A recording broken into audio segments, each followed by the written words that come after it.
é sobre como estruturar um atendimento de qualidade na fisioterapia pediátrica. Quem me acompanha na rede social sabe que eu tenho abordado esse assunto, sobre o atendimento de fisioterapia pediátrica, e nos últimos meses eu tenho focado mais em defender a respeito de que a especialidade tem que se aprimorar, né? O fisioterapeuta neuropediátrico ou fisioterapeuta pediátrico, seja trabalhar com criança na área de respiratória, ou seja, na área, né, da fisioterapia neurofuncional, ele tem que se aperfeiçoar e se especializar. Mas hoje, na nossa aula de hoje, eu defini alguns elementos importantes para a prática deste fisioterapeuta que quer trabalhar nessa área de fisioterapia pediátrica. Então, eu vou convidar todos vocês a pegarem o caderninho de vocês e não assistirem essa aula só deitado no sofá ou só deitado na cama. Eu queria que vocês assistissem de maneira ativa, para vocês aprenderem e aproveitarem mais o tempo que vocês estão aqui neste momento.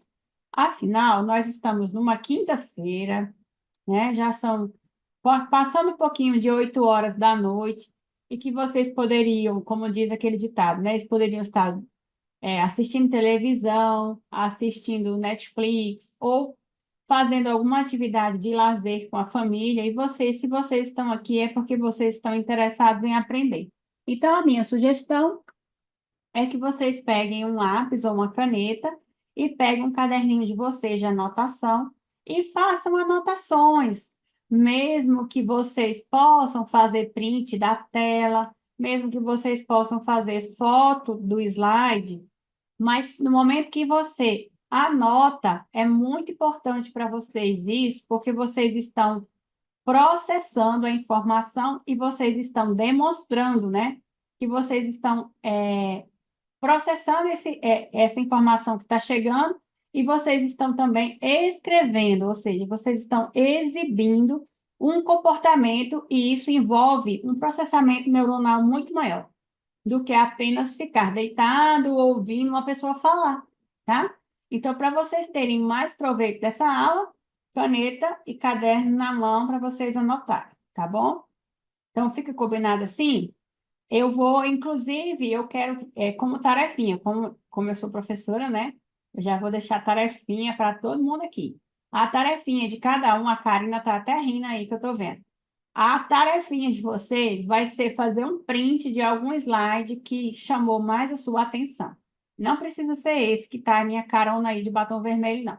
Pode ser algum slide que chamou sua atenção, ou alguma coisa que você ouviu, ou alguma coisa que você anotou na aula, que chamou sua atenção e que fez você pensar. E aí você vai tirar uma foto disso, vai postar no seu Instagram e vai me marcar, porque aí eu vou ficar sabendo, tá? Se você gostou da aula e aquilo que te chamou a atenção. Vocês podem, inclusive, marcar a Certo, que o pessoal da Certo não vai achar ruim, não, né, Tati? Não vai achar ruim vocês marcarem o Instagram da Certo também, que aí eles vão compartilhar. E, claro, né, essa aula vai ter certificado, vocês vão receber o certificado de participação na aula, e aí vocês podem colocar no currículo de vocês, né, como palestras ou aulas que vocês assistiram. Então, vamos começar. Vou passar aqui. Vocês só vão confirmar para mim se está passando o slide. Está passando? Ok. Então, antes de vocês saírem dessa aula e irem para os lençóis, né? Irem dormir, eu tenho um presentinho para vocês no final. Tem um aviso e tem um presente para vocês para entregar no finalzinho. Então, como estruturar um atendimento de qualidade em fisioterapia pediátrica? Eu me recordo que desde a pandemia eu fiz algumas lives no meu Instagram com alguns profissionais que eu convidei, e também eu fiz algumas, no início eu fazia algumas lives sozinhas. E uma das lives que eu organizei foi a respeito de como estruturar um atendimento em fisioterapia. Mas o foco foi principalmente naqueles estudantes que estavam inseguros em como estruturar um atendimento. Hoje eu vou falar mais também, além do ponto de vista de organização de atendimento, eu vou falar mais um pouco sobre a parte do nosso referencial do trabalho, tá? Nosso referencial teórico-prático, e não apenas a organização do atendimento. Então, o objetivo dessa aula de hoje vai ser discutir os principais elementos para estruturar um atendimento de qualidade na fisioterapia pediátrica. E para ficar mais fácil de vocês entenderem e vocês até anotarem esses elementos, eu numerei todos eles para ficar mais fácil para vocês anotarem e depois vocês relembrarem dessa aula, tá bom? Quem aqui reconhece esse símbolo que está na tela? Vocês sabem, né, que o Zoom, ele tem uma forma de vocês reagirem, né? Então, vocês podem reagir ou digitando no chat, né? Ou colocando um emoji. Também vocês podem colocar emojis, levantar a mãozinha assim, colocar um sorriso. Então, vocês podem fazer reações. Então, quem aqui reconhece esse símbolo que está na tela? Todo mundo reconhece? Eu já estou vendo aí 6 pessoas se manifestando no chat. Levantaram a mãozinha. Isso. Hoje mesmo, dentro do carro, eu fui almoçar com a minha filha e ela viu o chaveiro, meu chaveiro do meu carro, né? Ela falou, mamãe, por que no chaveiro do seu carro tem uma cobra e tem um raio? Eu falei, filha, o chaveiro do carro da mamãe tem o símbolo da fisioterapia. E esse símbolo da fisioterapia ele tem um significado, né? Então ela perguntou, mamãe, o que significa isso? E aí, eu não sei se todo mundo aqui sabe, né? Mas o nosso símbolo da fisioterapia tem uma explicação para ele ser assim. Então, o significado do símbolo da fisioterapia são 2 serpentes cercando um raio no centro e ao redor dessa figura, dessa imagem, tem um camafeu, que é esse tom, né, de como se fosse dourado.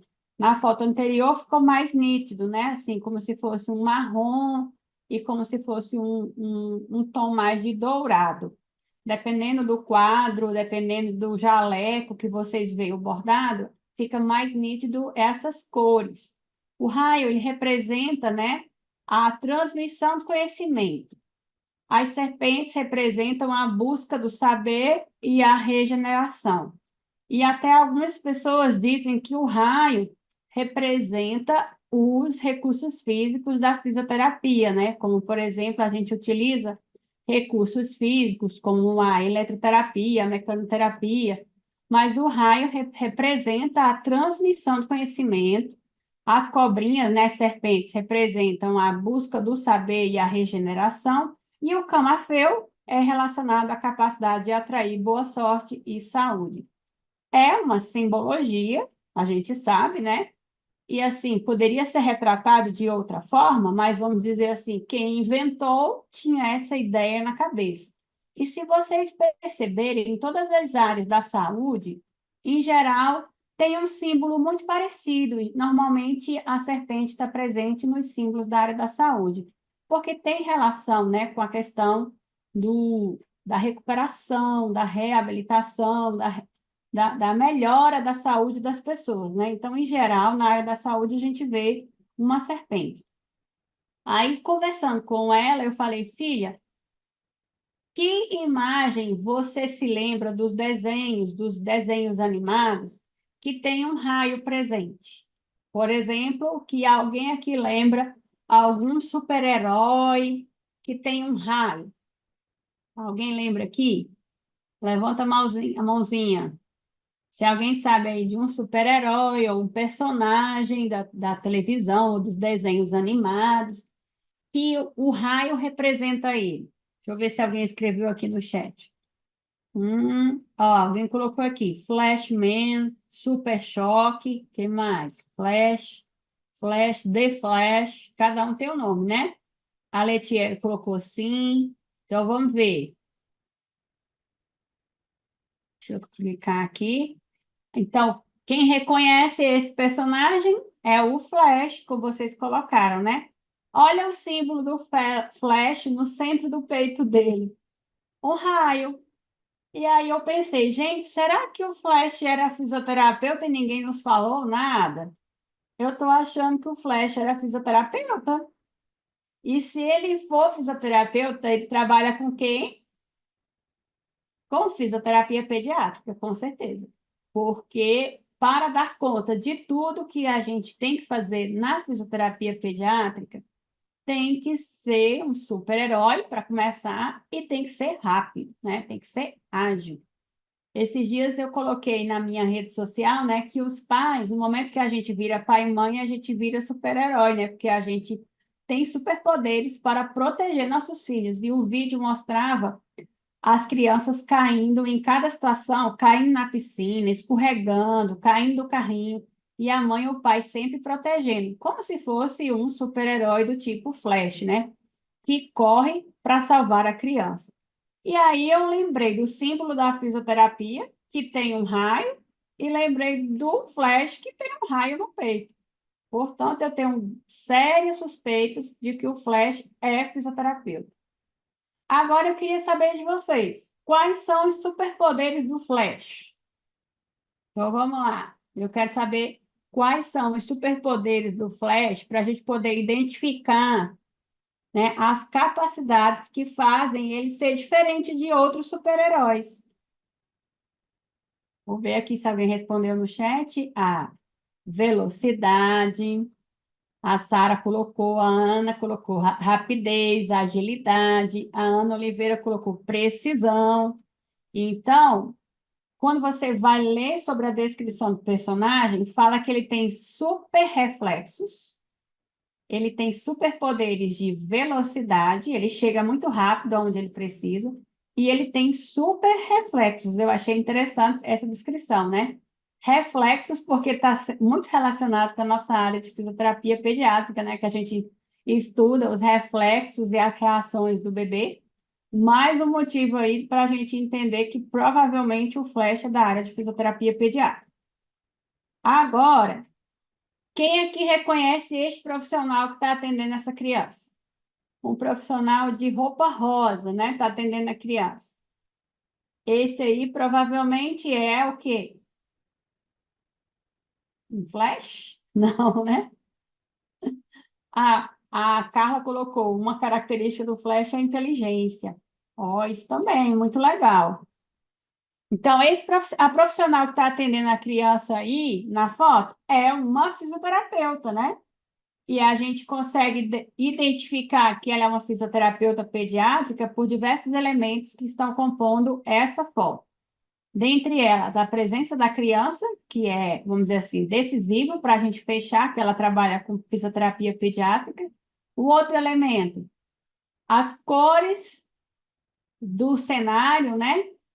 O mobiliário da clínica, vocês estão vendo que é tudo colorido, tem estante de brinquedo, tem material colorido, tem bola, tem material acolchoado, né, para a criança cair e não se machucar. Então, a gente já percebe que é um cenário clínico de fisioterapia pediátrica e a fisioterapeuta, ela está com um scrub, né, uma vestimenta que é próprio, né, do atendimento clínico. Muitos profissionais atendem com esse tipo de roupa, que não é necessariamente um jaleco, e ela tá com scrub colorido, ou seja, cor de rosa, um rosinha bebê, e tem gente que até utiliza, né, scrubs estampados, né, com estampas com temas infantis. Agora, quais são, né, os superpoderes do fisioterapeuta pediátrico?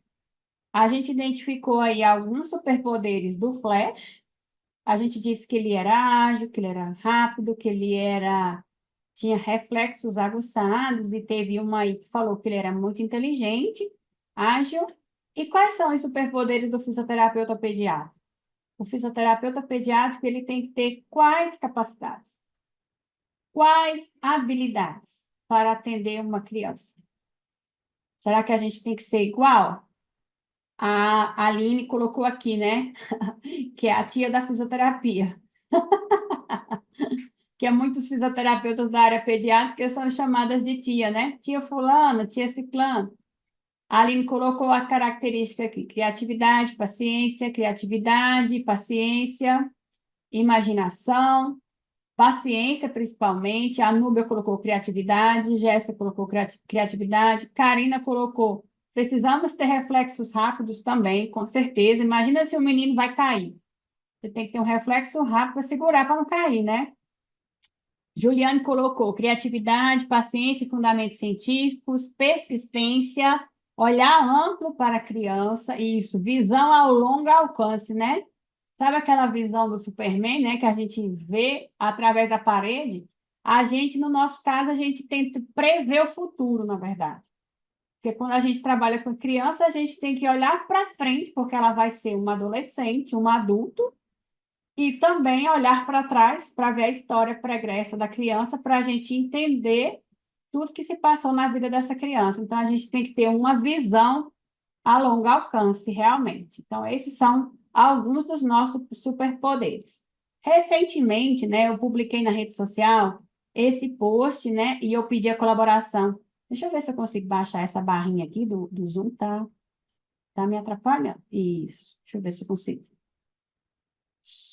Eu só consigo deixar até aqui, ó, essa barrinha do Zoom. Recentemente eu fiz essa campanha aí no Instagram, chamado Fisioterapia Pediátrica, é feita por fisioterapeuta pediátrico, e pedi a colaboração de vocês que acompanham a rede social para compartilhar. Quem quisesse tirar a foto e repostar, quem quisesse fazer o print, ficaria à vontade. O interessante é que essa mensagem corresse, né, pelo nosso país. Porque a gente está percebendo, né, nós estamos em pleno 2023, a gente está percebendo algumas coisas, né, que têm, assim, contribuído para a piora da imagem da nossa profissão, e também uma certa desmotivação dos nossos colegas que atendem na área de pediátrica, né, na área de pediatria, desanimados, desmotivados por exemplo, ter dificuldades de conseguir, né, atendimento de pacientes em detrimento de outros colegas que estão, por exemplo, exercendo a atividade de maneira irregular, ou, por exemplo, crianças que são atendidas por pessoas que não têm experiência com atendimento de criança, e essas pessoas, né, estão atendendo criança, mas não têm experiência, não sabem, não estão fazendo um atendimento adequado. E tem outras pessoas, né, que são especialistas na área de adulto e que inventam de atender uma criança ou se especializar em criança, sendo que não fez nenhum tipo de aperfeiçoamento, nenhum tipo de aprimoramento para atender criança. Não quer dizer, gente, quando eu publiquei essa campanha, né, algumas pessoas vieram me mandar mensagem falando que a gente não podia generalizar dessa forma, né? Que o fisioterapeuta era livre para atender o que ele quisesse. E é claro, eu trabalho numa universidade, eu sou professora universitária, eu formo meus alunos para atender qualquer tipo de paciente, porque o fisioterapeuta, na sua formação, ele é um profissional generalista. Isso está previsto na nossa profissão. Então, o profissional é livre para atender em qualquer especialidade. Mas o que a gente sabe é que no momento que você se registra no Conselho de Fisioterapia, que no momento que você se forma, você é bacharel em fisioterapia, você tem um diploma. Mas você só pode exercer a sua profissão no momento que você se registra no Conselho Profissional. No momento que você tira o seu registro profissional, você é fisioterapeuta e pode exercer a sua profissão em qualquer uma das áreas. Agora, isso não se justifica você atender todos os tipos de paciente e não se especializar em nada, né? O fisioterapeuta generalista, ele pode ser generalista por alguns anos, até ele, vamos dizer assim, se firmar no mercado de trabalho e optar por uma área de atendimento. O que não pode é você ser generalista por 10, 15 anos. Isso é que não dá, né? Ser um fisioterapeuta que você atende adulto, idoso, gestante, né? Oncologia, pediatria, saúde da mulher, saúde do homem, e nunca fez um aprimoramento, nunca fez uma especialização e continua sendo generalista. É isso que não dá, porque nós temos recebido cada vez mais, né, condições de saúde específicas que demandam, né, um atendimento especializado e o raciocínio em cima daquele atendimento tem que ser específico para aquela área. Então, não adianta querer tratar uma criança como se fosse um adulto, não adianta atender uma mulher como se fosse uma criança e vice-versa. Então, cada coisa no seu devido lugar. Por isso que eu fiz essa campanha. Mas em nenhum momento, né, eu me referi, por exemplo, ao recém-formado, porque o recém-formado é a opção que se tem. Pode atender qualquer coisa que chega, né, qualquer paciente que chega, qualquer condição de saúde, né, melhor dizendo, mas a pessoa vai aprimorando, né, aprimorando e a experiência e vai melhorando e vai optando por uma especialidade. Aqui na minha tela está aparecendo como se fosse a margenzinha do Zoom tivesse em cima da barrinha da frase. Para vocês também, tá? Então, eu vou subir, tá? É melhor aqui em cima. Eu subi a barrinha do Zoom. Ficou melhor? Ou não subiu? Deixa eu ver aqui se eu consigo.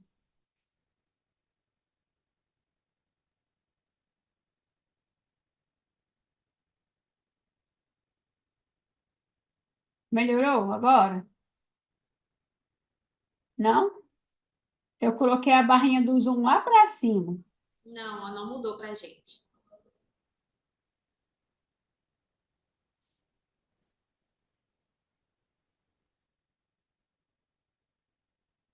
Porque ficou bem em cima da frase que eu quero falar.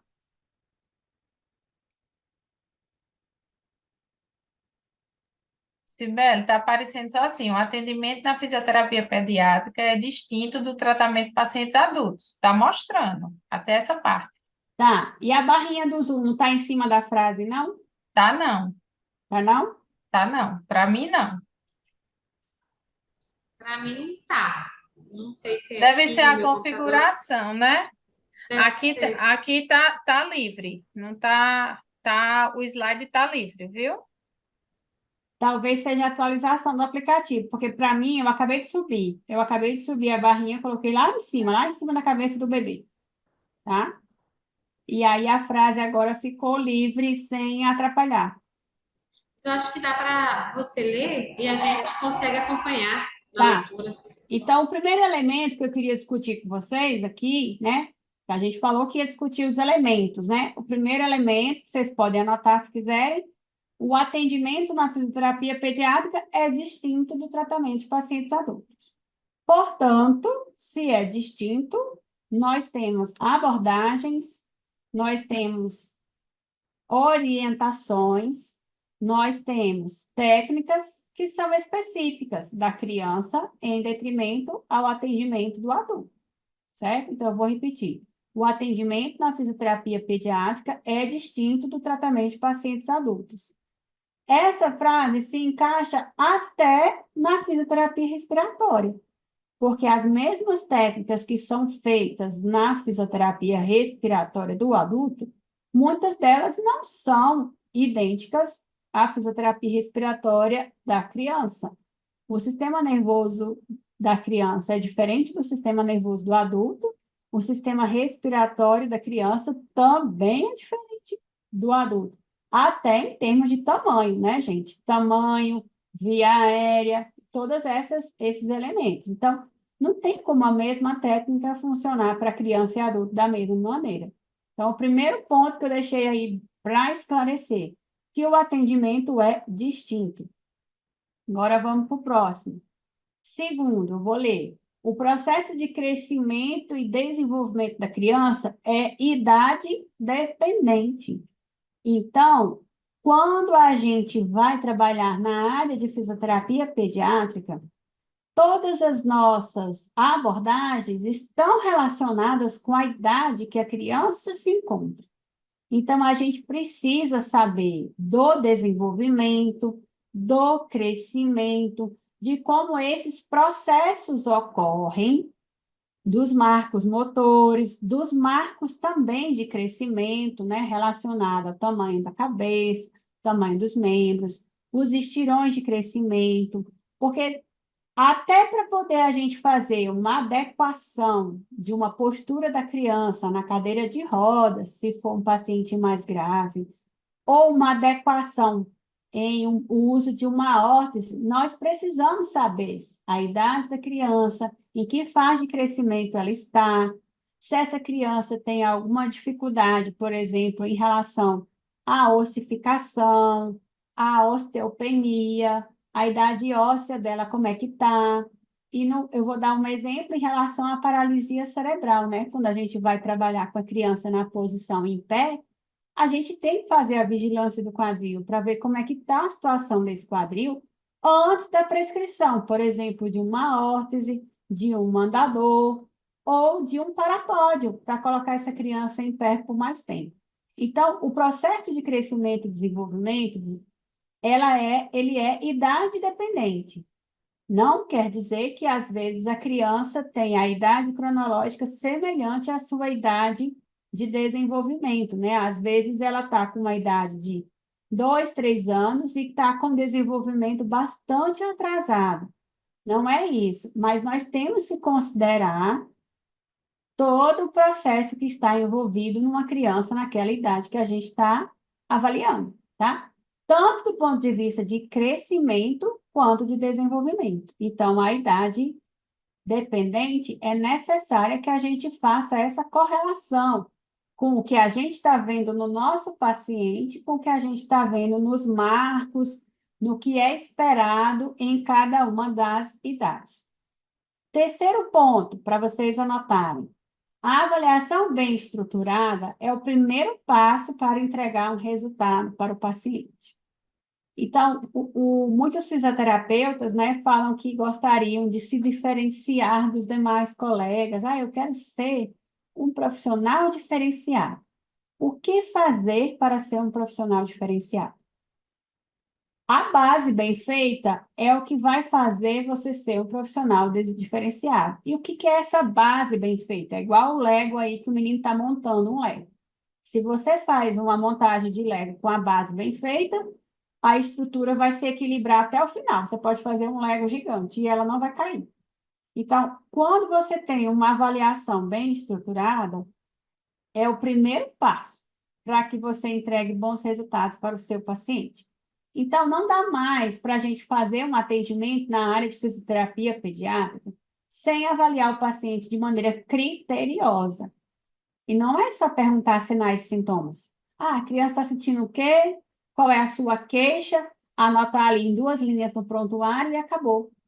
Essa avaliação, ela tem que ser fundamentada. Então, tem que ter uma anamnese completa com a família, uma coleta de informação de história pré-natal, perinatal e pós-natal, todas as anotações a respeito de exames, vacinas, exames complementares que essa criança venha a ter, informações a respeito do crescimento, se está indo ao pediatra, quais as medidas de perímetro cefálico, peso, altura, se essa criança está ganhando peso, se não está ganhando peso, se está com alguma questão nutricional, se não está, tá? Como é que está a alimentação, se essa criança está fazendo alguma suplementação, se ela tem alguma necessidade específica alimentar, se essa criança, né, tem brinquedos à sua disposição, se frequenta escola, se não frequenta. Então, tudo isso tem que ser questionado na hora da avaliação.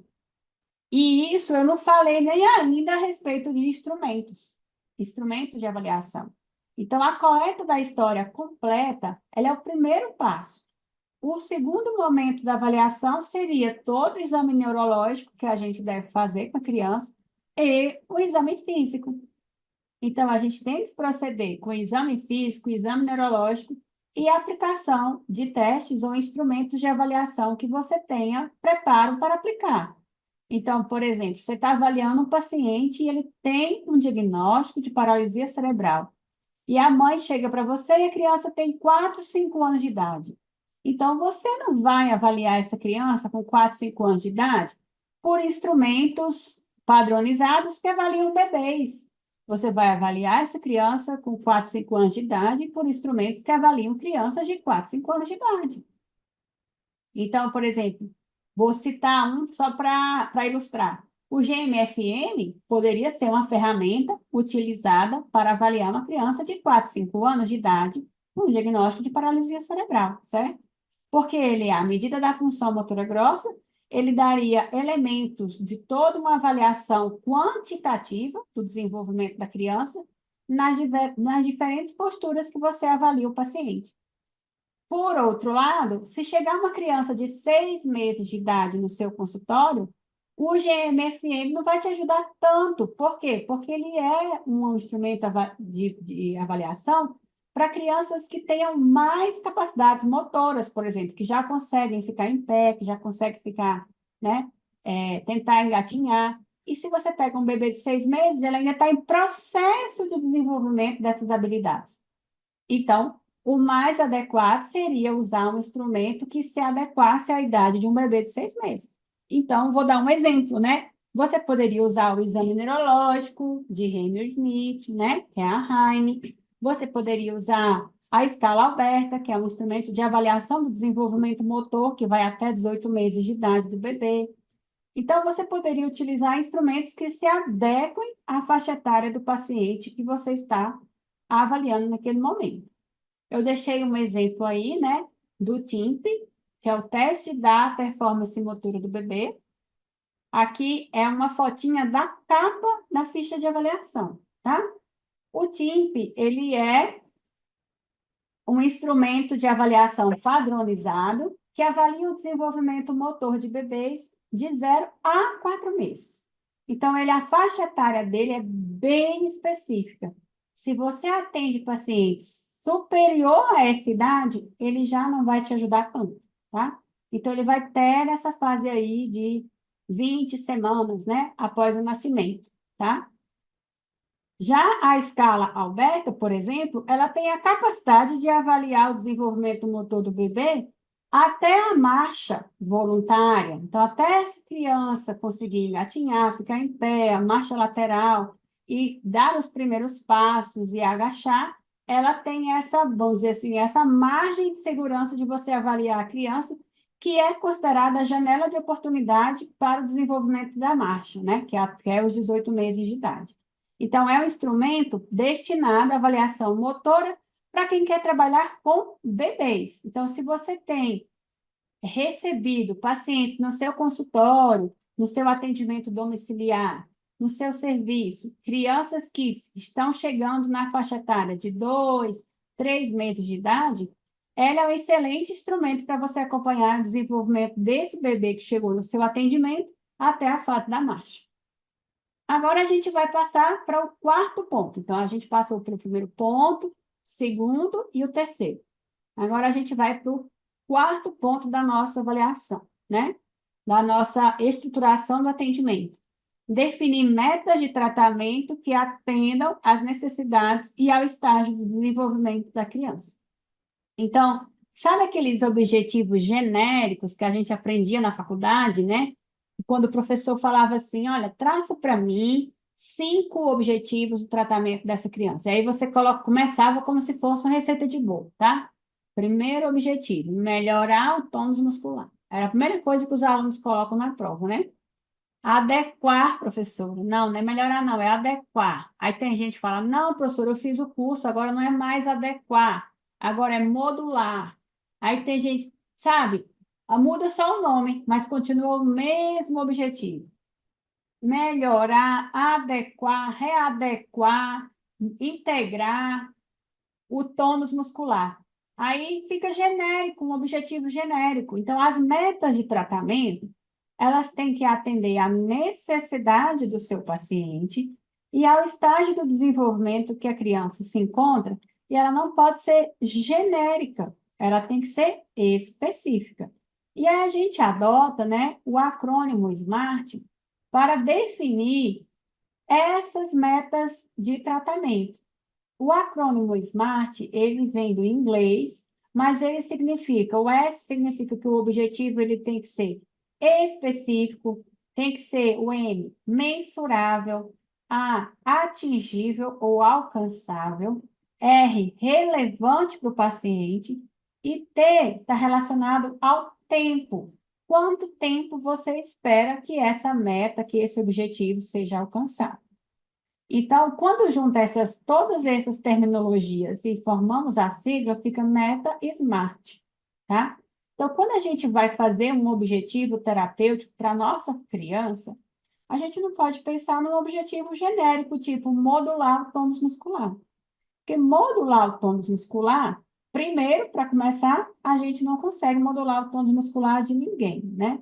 Até porque o tônus muscular é uma propriedade do sistema nervoso que não tem como a gente alterar. O que a gente pode alterar é o posicionamento do paciente, é a mobilidade, da capacidade da criança se mover. A gente pode alterar, né, o local onde o exercício está sendo feito, o decúbito, mas a criança não vai conseguir alterar o seu tônus, porque o tônus é uma resposta do sistema nervoso central. Então, a gente vai ter que elaborar um objetivo funcional, considerando que ele seja específico, que eu possa medir para saber se ele vai ser alcançado, que ele seja atingível. Então, eu não posso botar um objetivo, colocar um objetivo que seja, assim, alcançado só daqui a um ano. Porque a família até vai desanimar quando você coloca um objetivo super a longo prazo. Porque eles vão percebendo que a criança não vai atingir tão cedo. Ele tem que ser relevante para a realidade da criança, para a sua avaliação naquele momento, e tem que ter um tempo para acontecer. Então, os objetivos, eles costumam ser de curto, médio ou longo prazo, mas você tem que distribuir esses objetivos em pequenos objetivos para a criança ir fragmentando, atingindo, e você vai remodificando, né? Até aqui, tudo bem? Até o quarto item. Agora a gente vai para o quinto ponto dos nossos elementos. O tratamento, ele é individualizado, sendo adaptado para atender às necessidades únicas de cada paciente. Portanto, não tem como a gente estabelecer um protocolo. Professor, elabora para mim um protocolo para atender uma criança com paralisia cerebral. Não existe isso. Não existe um protocolo para criança com paralisia cerebral, um protocolo para atender Down, um protocolo para atender crianças com amiotrofia muscular espinhal e um protocolo para atender crianças prematuras. Não existe isso. Então, o tratamento é individualizado. Por que individualizado? Porque eu vou avaliar o paciente, verificar quais os seus pontos fortes, quais os seus pontos fracos, e em cima desta avaliação que eu vou traçar os objetivos de tratamento e, portanto, as técnicas vão depender desses objetivos. Vai ter criança que eu vou treinar a marcha na esteira. Vai ter criança que eu não vou poder colocar na esteira para treinar a marcha. Vai ter criança que eu vou colocar ela no rolo. Vai ter criança que não vai haver necessidade de colocar no rolo.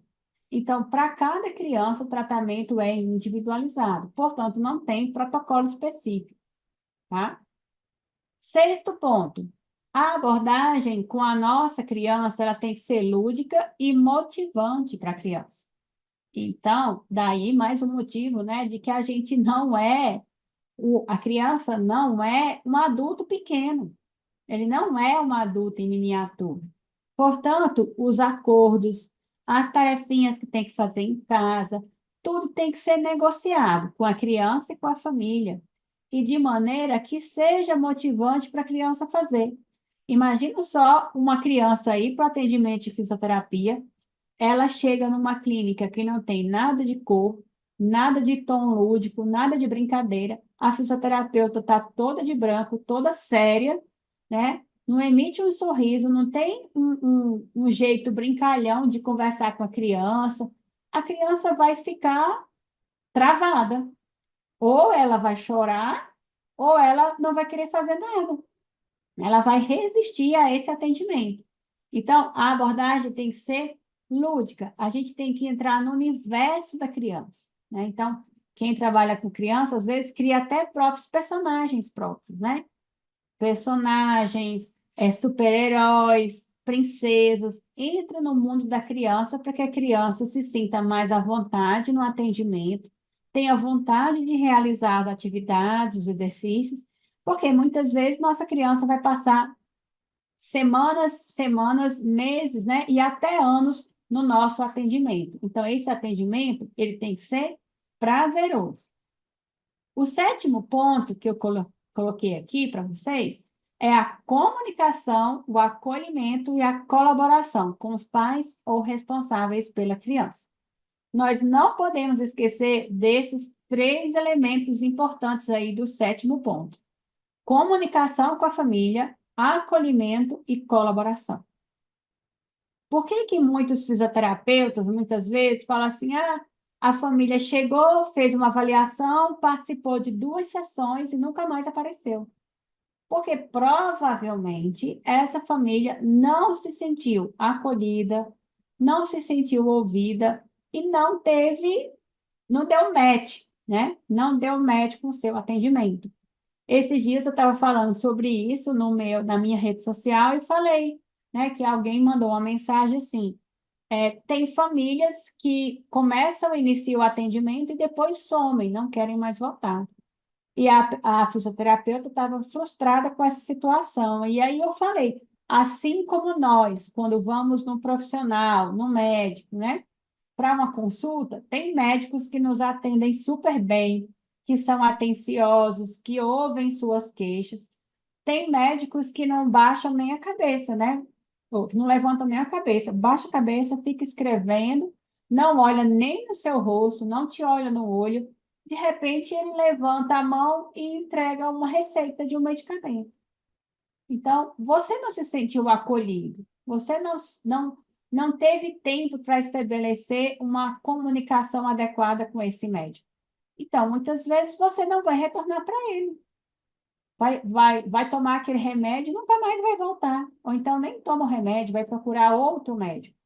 Como o fisioterapeuta é a mesma coisa. Você tem que estabelecer uma boa comunicação com a família da criança, acolher as dores dessa família e um relacionamento de colaboração com os pais, os responsáveis. Pode ser vô, pode ser avó, pode ser tio, pode ser tia, pode ser a própria babá da criança. A gente tem que ter um bom relacionamento e uma boa comunicação para que esse paciente forme vínculo terapêutico. O 8º ponto é o trabalho em equipe. Então, colaborar com outros profissionais de saúde é importante para fornecer um cuidado abrangente e coordenado dos objetivos de tratamento. Então, o fisioterapeuta, eu costumo falar para os meus alunos que ninguém faz nada sozinho, nem na vida e nem no atendimento fisioterapêutico. Quando uma criança chega com um atraso no desenvolvimento ou com uma sequela de alguma condição de saúde já estabelecida, essa criança precisa muitas vezes ser atendida por diferentes profissionais. Ela, por um fonoaudiólogo, por um terapeuta ocupacional, às vezes tem uma consulta com um nutricionista, e você precisa estabelecer um trabalho harmonioso com os demais colegas. Encaminhar um relatório, fazer uma ligação. Hoje está tão mais fácil, né, a gente ter acesso aos profissionais, então tenha o nome, o telefone de preferência do profissional que atende seu paciente. E para você um dia trocar uma informação. Hoje está tão mais fácil da gente fazer uma reunião online, uma chamada de WhatsApp com um profissional para trocar uma ideia. Está muito mais fácil do que 15, 20 anos atrás, que os profissionais quase não se falavam, né? E muitas vezes precisava você enviar uma carta para um profissional, um relatório por escrito, para que a mãe levasse no outro profissional para que eles tivessem um contato. Hoje está muito mais tranquilo de estabelecer esse contato. E o outro ponto, né? Depois do 8º, vem o 9º ponto: considerar o modelo biopsicossocial em saúde na avaliação e no tratamento da criança. Então, a CIF, gente, o modelo biopsicossocial, ele não é só um modelo que tem que ficar, né, no slide de uma aula, ou, por exemplo, na capa de um livro, como vocês estão vendo aqui, né, aquele livro que a gente publicou recentemente, né, Fisioterapia Neuropediátrica, a abordagem biopsicossocial. Ele não precisa ficar na capa do livro ou só no slide da aula. Na hora que a gente vai avaliar o paciente, esse modelo tem que estar incorporado na gente, tá? Incorporado no nosso fazer terapêutico. Então, na hora da avaliação, já começa a ser usado o modelo biopsicossocial. Quando você pergunta para a família as preferências da criança, se ela tem lazer, se ela vai ao parquinho, quais são as participações dessa criança, você já está considerando o modelo biopsicossocial. Quando você avalia a atividade da criança, o que que ela faz, o que que ela não faz, quais são as potencialidades, você já está participando do modelo biopsicossocial, já está incrementando o modelo aí no seu atendimento. E aí, o básico de avaliar tônus, postura, se tem escoliose, se não tem, se tem estrabismo, se não tem, se a pele tem cicatriz, se não tem. Isso a gente já faz, né? Isso é função e estrutura do corpo.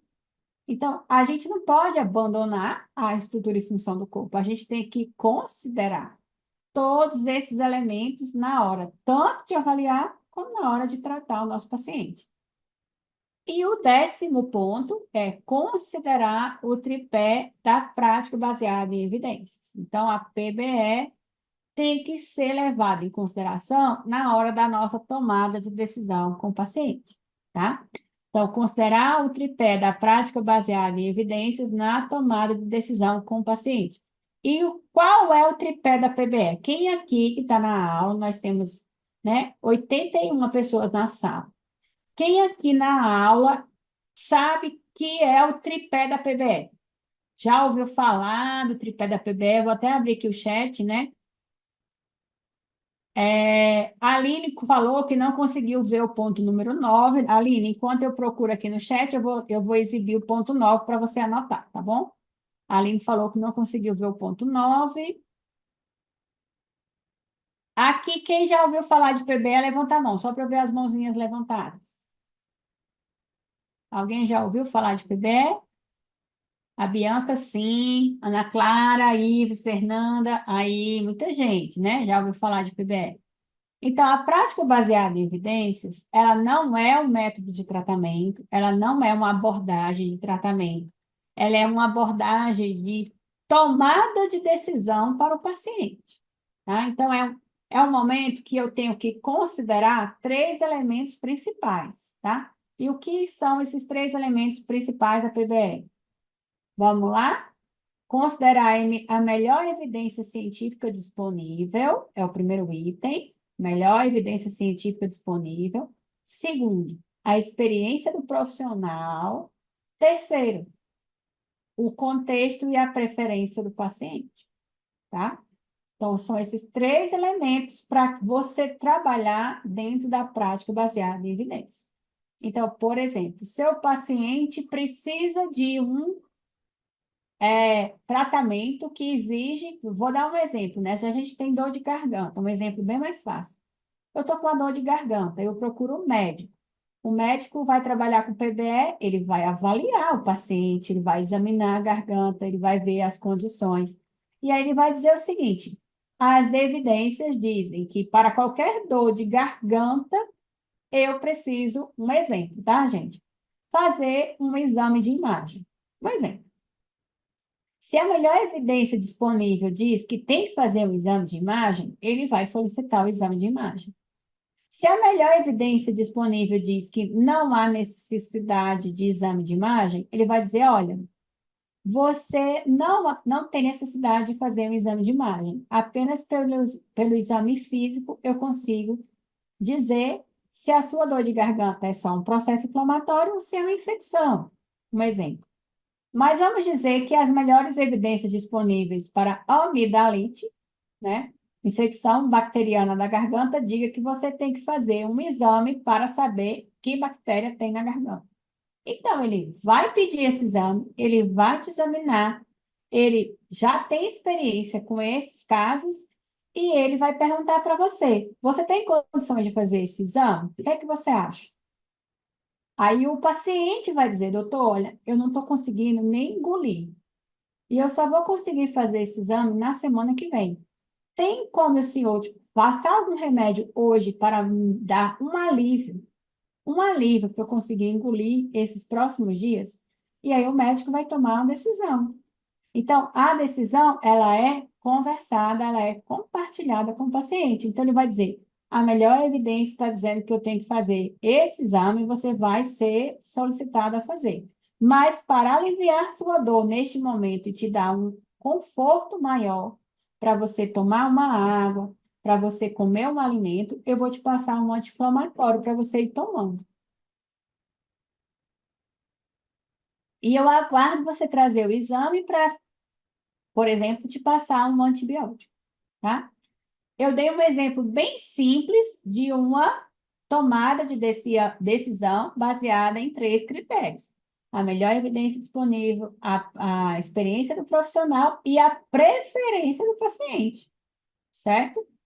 Quando as pessoas falam preferência do paciente, não é só o que o paciente quer, é o que é o melhor para o paciente, considerando o seu contexto, tá? O seu contexto de saúde. Então, por exemplo, eu tinha uma palestra um dia para dar num evento científico. E eu ia falar para o público mais de não sei quantas horas, acho que era um mini curso. E eu estava completamente afônica, estava rouca, quase sem voz. E eu falei, como que eu vou dar uma palestra nessa situação? Me socorre. Corri, consegui uma consulta no meu otorrino e conversei com ele. Falei, doutor, o que que o senhor pode me dar que seja milagroso, né? Para minha voz melhorar de hoje para amanhã. Senão, eu não vou conseguir dar esse curso e essa palestra. E ele, qual é a melhor tomada de decisão nesse momento para atender a necessidade do paciente, pela experiência do profissional e a melhor evidência disponível para desinflamar uma garganta, uma prega vocal que está inflamada?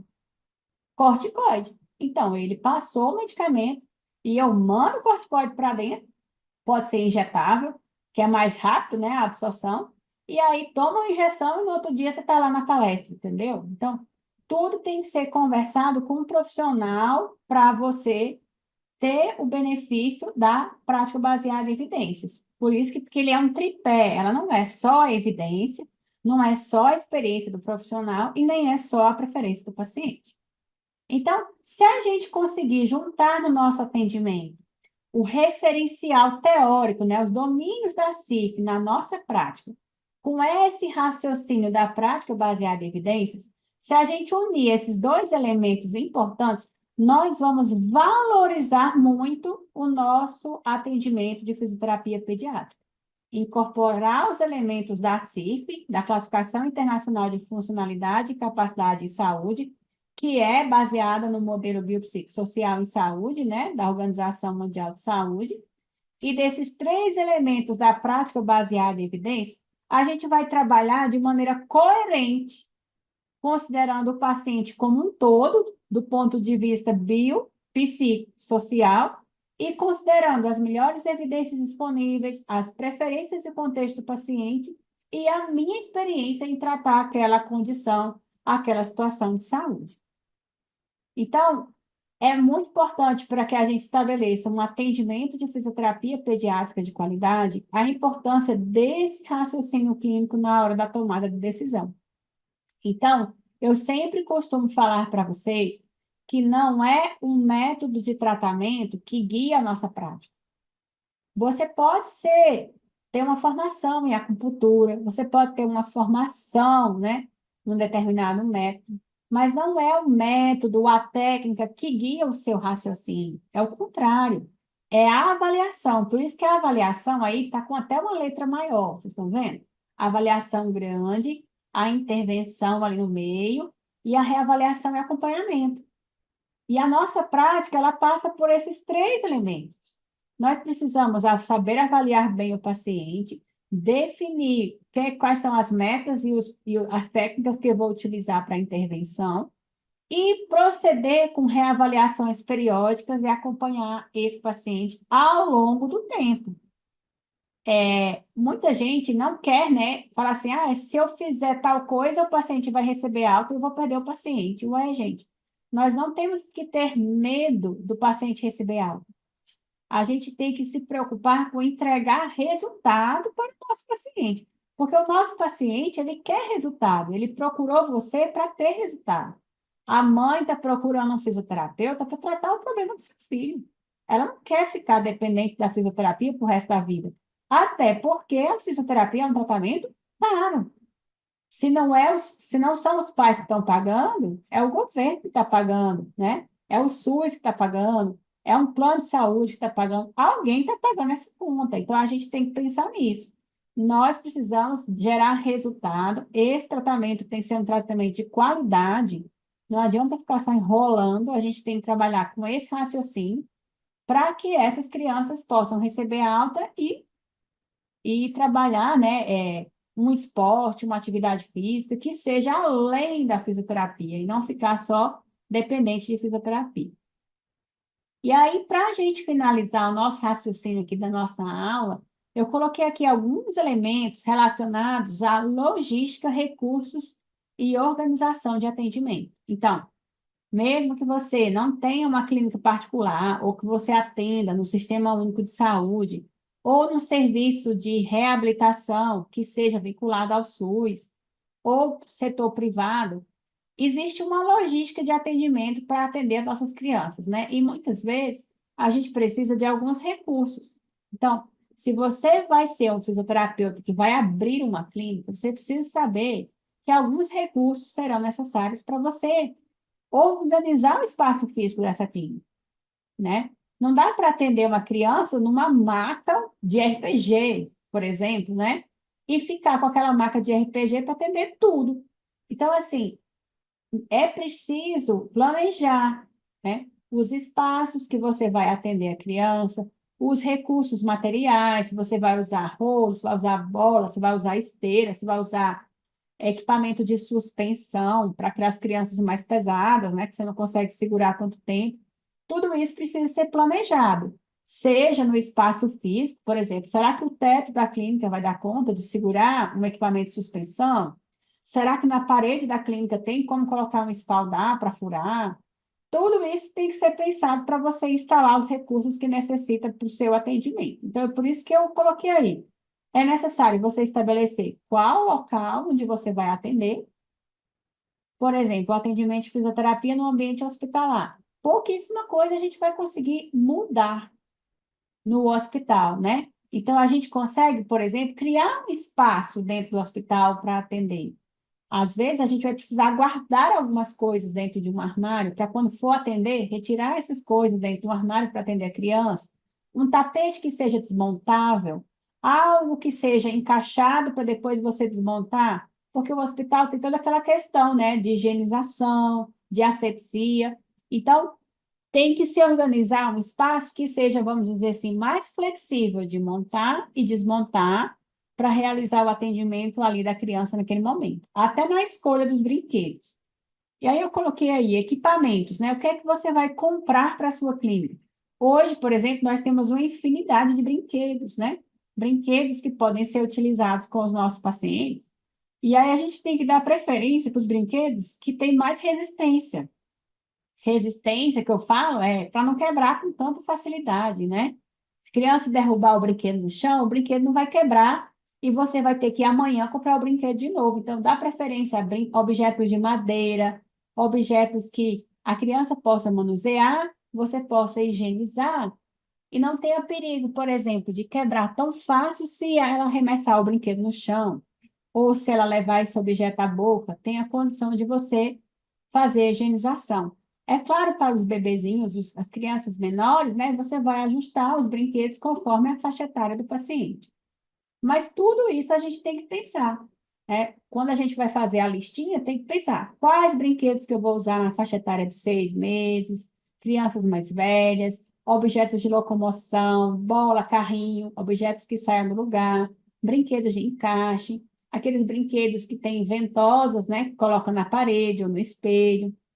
Temos que pensar também em materiais personalizados para o nosso atendimento, por exemplo. Na sua clínica, né, tem uma logomarca, você tem uma logomarca se você atende domiciliar ou atende como profissional autônomo, né? Você tem uma logo, você mandou fazer uma identidade visual da sua clínica, né? Você tem uma folha, né, de evolução, uma folha de relatório que seja personalizada, um envelope personalizado, às vezes uma pasta personalizada. Aí você pode pensar assim, ah, professora, isso vai ficar muito caro, vai onerar muito, mas faz toda a diferença, né? Quando você vai num profissional e sua criança é avaliada e você recebe um relatório, bem feito, com a logomarca, com o telefone do profissional, e-mail, né? E aí também tem um envelope personalizado. Então, assim, isso faz toda a diferença para a família que está recebendo o seu atendimento. Então, eu coloquei cartão de visita, às vezes, né? Você pode deixar cartões em consultórios de pediatras ou neuropediatras. Quando eles falam assim, para os pais, olha, seu filho vai precisar de fisioterapia. E às vezes a mãe e o pai não sabem onde tem fisioterapia. E aí o médico vai falar, olha, eu conheço esse profissional aqui, aqui está o cartão dele, e entrega o cartão na mão da mãe. Se você tem um cartão bem feito, né, com a informação principal, seu nome, seu telefone, onde a mãe possa te ligar, te mandar uma mensagem, é muito mais fácil de localizar. Então, esses materiais personalizados, eles vão além, né, dos brinquedos, dos recursos que você vai atender no seu atendimento.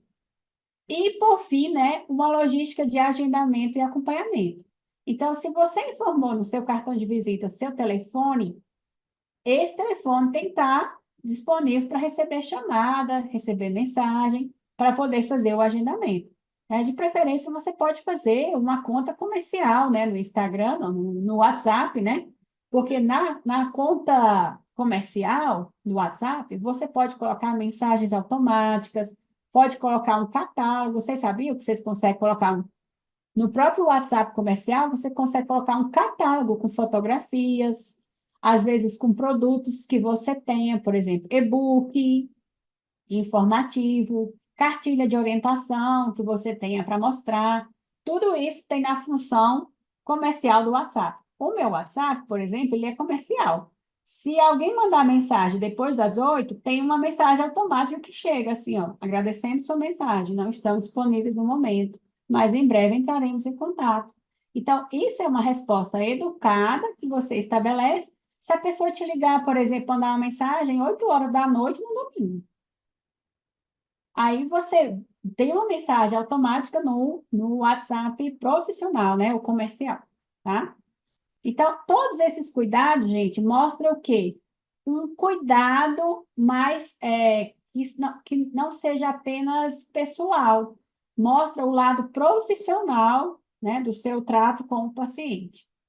E aí que, para quem está começando, né, esse material aqui, vou puxar aqui a barrinha, esse material aqui eu deixei disponível para. Eu vou colocar no meu grupo do Telegram, tá, gente? É um material em PDF que eu fiz um roteirinho para vocês. Quem está aqui na sala, que é recém-formado ou que é formado há pouco tempo, eu fiz um roteirinho aí de locais de atuação, materiais necessários. Aí eu coloquei, ó, material de exame neurológico, tapete de EVA, maca, tudo que você poderia comprar para começar um atendimento de fisioterapia pediátrica, tá? Brinquedos pedagógicos, esteira ergométrica, equipamento de suspensão, mesa para entrevistar os pais. Isso se você for montar um serviço de fisioterapia pediátrica, que pode ser uma sala que você possa alocar em algum lugar para atender. E se você for fazer, por exemplo, um atendimento domiciliar, aí você vai ajustar conforme a necessidade do atendimento, né? E até hoje nós temos uma outra modalidade de atendimento, que é o teleatendimento, né? Então, um paciente pode ser consultado por você de maneira presencial, em uma ou duas consultas, e você pode também fazer consultas de teleatendimento, principalmente naquele paciente que você já conhece, e por algum motivo esse paciente está impossibilitado de fazer um encontro semanal, às vezes você consegue um presencial e o outro por telemonitoramento. Com auxílio da família, é possível hoje, né? E o nosso Conselho Regional de Fisioterapia liberou, né? O nosso Conselho Federal de Fisioterapia liberou que o teleatendimento e a teleconsulta possa acontecer depois da pandemia. E aí eu coloquei aí as dicas que eu comentei agora, né? Materiais personalizados, ó, um cartão de visita, pasta personalizada. Se você tiver um modelo de ficha de avaliação do seu consultório, você pode também adotar. Um modelo de relatório fisioterapêutico, um bloco de prescrição, um roteiro para acompanhamento dos pais. Você pode fazer um e-book, um guia, tá? Se vocês quiserem aproveitar os materiais que nossa Liga Acadêmica tem disponível, vocês podem usar, compartilhar com os pais. Todo o material da Liga está disponível em PDF. Quem acompanha aqui o nosso grupo do Telegram sabe que eu posto tudo lá. E às vezes você quer mostrar uma cartilha para os pais e não fez uma cartilha própria. Pode utilizar as nossas, tá? E aqui eu coloquei, ó, dicas importantes para valorizar ainda mais o seu atendimento, né? Pontualidade de atendimento, controle de evolução de atendimento. Você sabe que isso é um item obrigatório, né, pelo nosso conselho. Você não pode atender um paciente sem fazer evolução. Você tem que fazer evolução no prontuário de atendimento do paciente. Tem gente que prefere fazer evolução eletrônica, né? Tem um arquivo que coloca no computador e vai fazendo a evolução. Tem gente que prefere a evolução tradicional, né? Cada paciente ter o seu envelope próprio com sua evolução e guardar na pasta da clínica. Então, cada pessoa faz um jeito. O que importa é que você tenha. Porque se a sua clínica, o seu consultório for fiscalizado, eles vão pedir o acesso aos prontuários para saber se você armazena de maneira adequada os prontuários, em local que seja seguro, se você faz a evolução dos pacientes, tá? Aí eu coloquei, ó, uso de instrumentos padronizados. Se você quer atender só bebês, você tem que se preparar e estudar, treinar para utilizar instrumentos padronizados de avaliação de bebês. Se você está preparado para atender crianças mais velhas, faça cursos, faça formações para você aprender a aplicar instrumentos padronizados de criança mais velha. Termo de anuência de uso de imagem. Então, por exemplo, você quer fotografar seu paciente, você quer mostrar um vídeo do paciente na sua rede social, ou numa aula, ou numa palestra, peça autorização dessa família para você usar a imagem desse paciente nessa ocasião. Termo de consentimento livre e esclarecido. Se você for fazer uma pesquisa científica, você tem que utilizar esse termo para os pais assinarem, né? Autorizando a utilização desses dados em pesquisa científica. Calcule e informe o valor do atendimento. Calcule e informe o valor do deslocamento. Então, tudo isso tem que ser considerado na hora que você for fazer um atendimento domiciliar, por exemplo. Você mora num bairro e a família mora num bairro completamente diferente de onde você mora, que é assim, 40, 50 minutos de distância. Então, você tem que calcular o quanto você vai gastar com esse deslocamento para você dizer, ó, X é o atendimento e X é o deslocamento, tá? Porque às vezes a família quer desconto, mas você não pode descontar no deslocamento, né? Você está pagando para trabalhar. Então, tem que pensar em todas essas questões na hora de fechar o seu valor. E o meu presente para você vai ser esse roteirinho em PDF, tá? Eu vou deixar para vocês esse roteiro em PDF para vocês salvarem no Telegram, eu vou deixar lá para vocês acessarem. Então, eu coloquei aí, né, o nosso fisioterapeuta aí da noite, né? O fisioterapeuta pediátrico, o nosso flash. O fisioterapeuta pediátrico, ele tem a velocidade de um super-herói, a criatividade de um artista e a sensibilidade de uma criança, tá?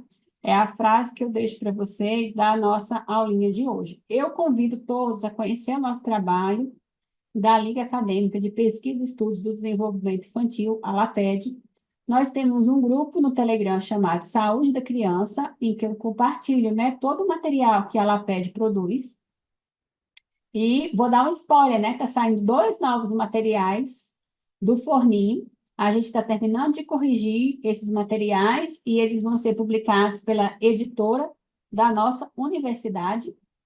E esses materiais vão ficar disponíveis para vocês no grupo do Telegram muito em breve, tá? Nosso lema atual deste ano